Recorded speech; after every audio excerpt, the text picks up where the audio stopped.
Hello friends, नमस्कार। स्वागत है आपका अपना चैनल आर्यन स्टडी सेंटर में। आज हम लोग फिर एक महत्वपूर्ण विषय के बारे में चर्चा करेंगे जिसका नाम है संज्ञा। और यह संज्ञा जो है क्लास 5, 6 से लेकर 9, 10, 11, 12 सभी कक्षाओं में पूछा जाता है और ये परीक्षा में भी आता है। तो चलिए हम लोग समझ लेते हैं कि संज्ञा की परिभाषा क्या है, इसके कितने भेद हैं और उनके भेदों का परिभाषा क्या होता है। इसके बारे में हम लोग डिटेल से इस वीडियो में पढ़ेंगे। तो वीडियो को आप पूरे शुरू से अंत तक देखें ताकि आपको भी संज्ञा अच्छे से समझ में आ जाए। तो चलिए हम लोग चलते हैं अपने टॉपिक के तरफ। तो सबसे पहले हम देखते हैं कि संज्ञा का परिभाषा क्या होता है। तो सबसे पहले संज्ञा का परिभाषा लिख लेते हैं। किसी प्राणी, वस्तु, स्थान एवं भाव के नाम को संज्ञा कहते हैं।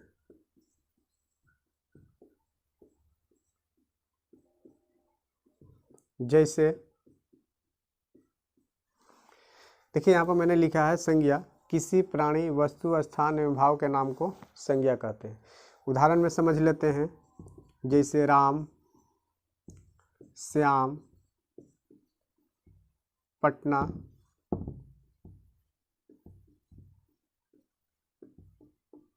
दिल्ली, गाय, बकरी, शहर, कलम, किताब आदि। यानी वैसे शब्द जिनसे किसी का नाम होता हो उसको हम लोग संज्ञा कहते हैं। दूसरे शब्दों में हम ये भी लिख सकते हैं कि किसी भी चीज़ के नाम को संज्ञा कहते हैं।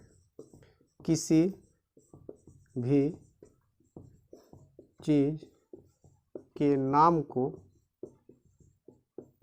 संज्ञा कहते हैं।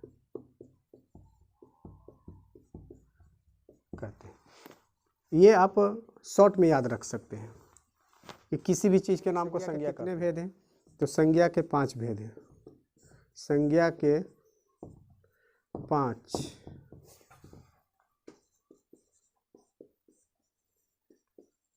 भेद हैं। अब उनका नाम देख लेते हैं कह करके। क्या नाम है? पहला व्यक्तिवाचक संज्ञा। दूसरा जातिवाचक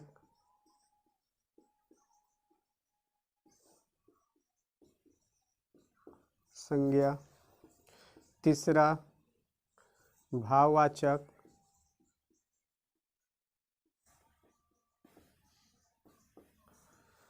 चौथा समूहवाचक।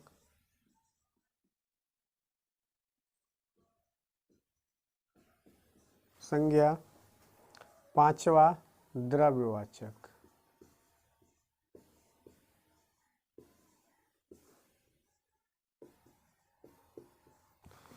तो ये रहा हमारा संज्ञा के 5 भेद जो कि यहाँ पे निम्नलिखित है। आप लोग अच्छे से इसको देख लीजिए या इसको वीडियो को पुश करके आप स्क्रीनशॉट भी ले सकते हैं। तो इसके पर भेदों को देख लीजिए, उसके बाद इसके एक एक भेदों का परिभाषा के बारे में चर्चा करेंगे। चलिए हम लोग चलते हैं अपना पहला संज्ञा जो कि है व्यक्तिवाचक संज्ञा। इसका परिभाषा समझ लेते हैं कि क्या होता है। तो जिस संज्ञा शब्द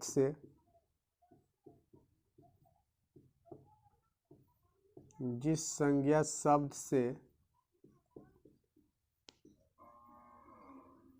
किसी खास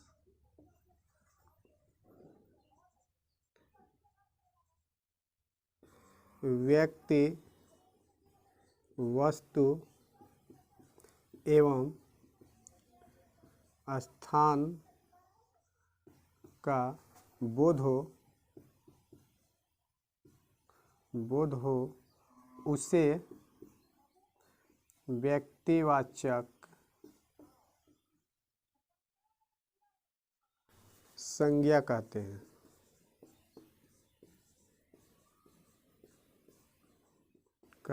जैसे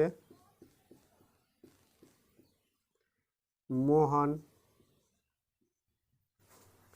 गंगा, हिमालय, पटना आदि। तो देखिए यहाँ पे हमने लिखा है व्यक्तिवाचक संज्ञा का परिभाषा कि जिस संज्ञा शब्द से किसी खास व्यक्ति, वस्तु एवं स्थान का बोध होता है उसे व्यक्तिवाचक संज्ञा कहते हैं। जैसे मोहन, गंगा, हिमालय, पटना आदि। तो व्यक्तिवाचक संज्ञा उनको कहते हैं जिन शब्दों से किसी का नाम होता है, चाहे वो स्थान का नाम हो, किसी प्राणी का नाम हो या किसी वस्तु का नाम हो, वो व्यक्तिवाचक संज्ञा कहलाएगा। दूसरा है हमारा जातिवाचक संज्ञा। जातिवाचक संज्ञा किसे कहते हैं? जातिवाचक संज्ञा जिस संज्ञा शब्द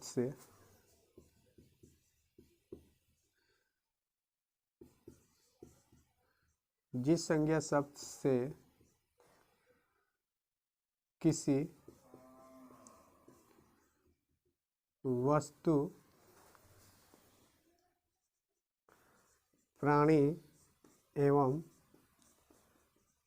स्थान के पूरे जाति का बोध होता है, पूरे जाति का बोध होता है, उसे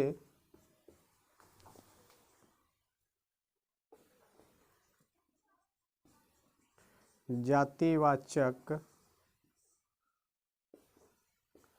संज्ञा कहते हैं। जैसे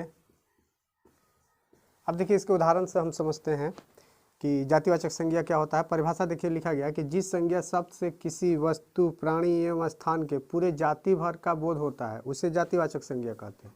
जैसे गाय, गाय कहने का अर्थ हो गया कि गाय में जितनी भी गाय है, चाहे वो उजली हो, काली हो, भूरी हो, पतली हो, दुबली हो, मोटी हो, उससे हमें कोई मतलब नहीं है। गाय कहने का मतलब पूरे गाय भर का बोध हो गया। लड़का, लड़का कहने का अर्थ हो गया कि लड़का चाहे पतला हो, दुबला हो, मोटा हो, गोरा हो, काला हो, ये बेटा नहीं मायने रखता। लड़का कहने का मतलब हो गया कि पूरे जाति भर का बोध हो रहा है लड़का का। लड़की, शहर, गांव। देखिए शहर कहने का मतलब है, शहर तो बहुत है लेकिन शहर कहने से पूरे शहर का बोध हो जा रहा है। गांव कहने से पूरे गांव का बोध हो रहा है, यानी पूरे गांव का, पूरे शहर का, पूरे जाति भर का बोध कराने वाले शब्द को ही हम लोग क्या कहते हैं? जातिवाचक। नदी आदि। तो हमने यहाँ दो परिभाषा देखा, व्यक्तिवाचक संज्ञा और जातिवाचक संज्ञा का। अब चलते हैं हम लोग, तीसरा है हमारा समूहवाचक संज्ञा या तीसरा भाववाचक संज्ञा।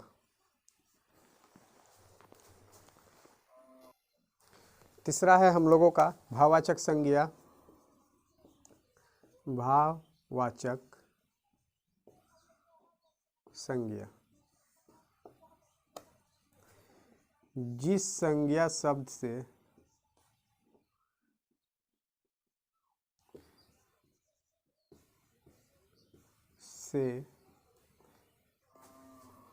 व्यक्ति या वस्तु के गुण या धर्म का, गुण या धर्म, दशा अथवा व्यापार का बोध हो, उसे भाववाचक संज्ञा कहते हैं। जैसे लड़कपन,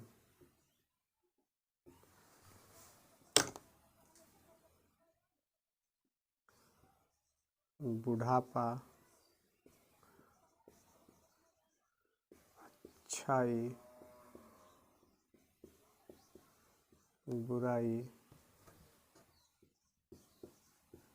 मिठास,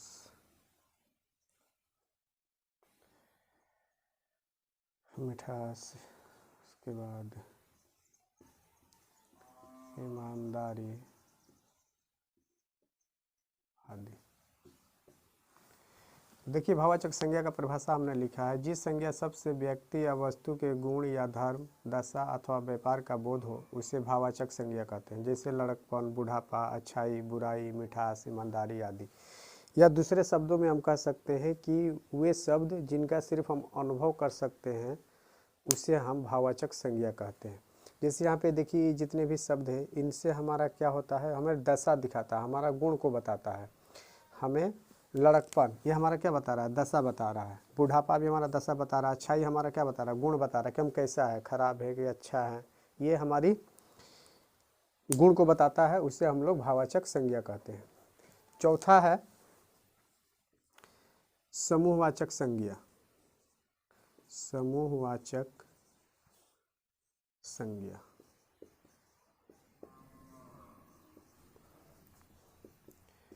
जिस संज्ञा शब्द से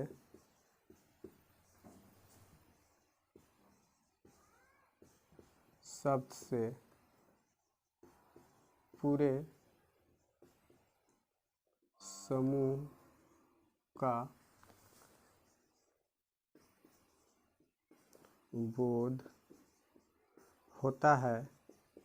उसे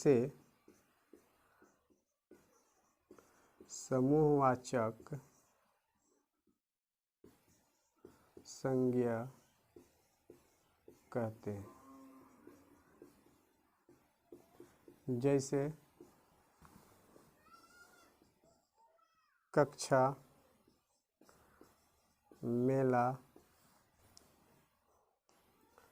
सेना,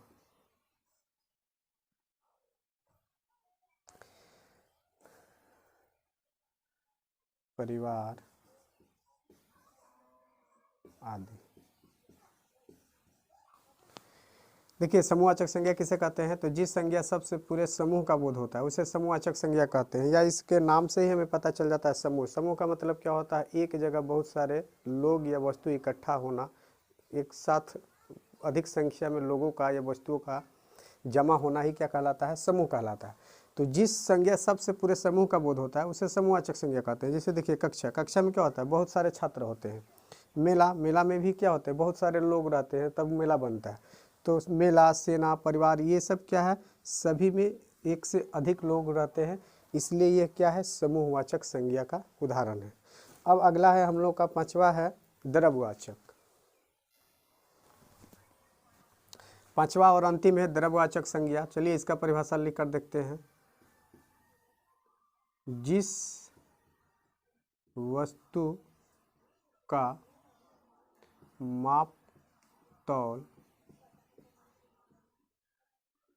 ज्ञात किया जा सकता है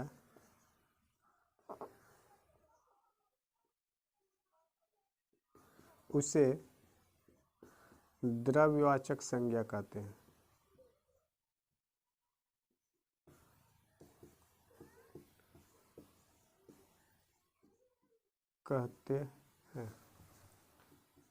जैसे सोना, चांदी, तेल, पानी, लकड़ी आदि। देखिए पांचवा द्रव्यवाचक संज्ञा, जिस वस्तु का माप तौल ज्ञात किया जा सकता है उसे द्रव्यवाचक संज्ञा कहते हैं। जैसे सोना, चांदी, तेल, पानी, लकड़ी आदि। तो वैसे चीज़ें या वैसी वस्तुएं जिनको हम माप तौल ज्ञात करते हैं उसको द्रव्यवाचक संज्ञा कहते हैं। जैसे पर मैंने आपको यहाँ पर एग्जाम्पल भी लिख दिया है, उदाहरण भी लिख दिया है, आप देख सकते हैं।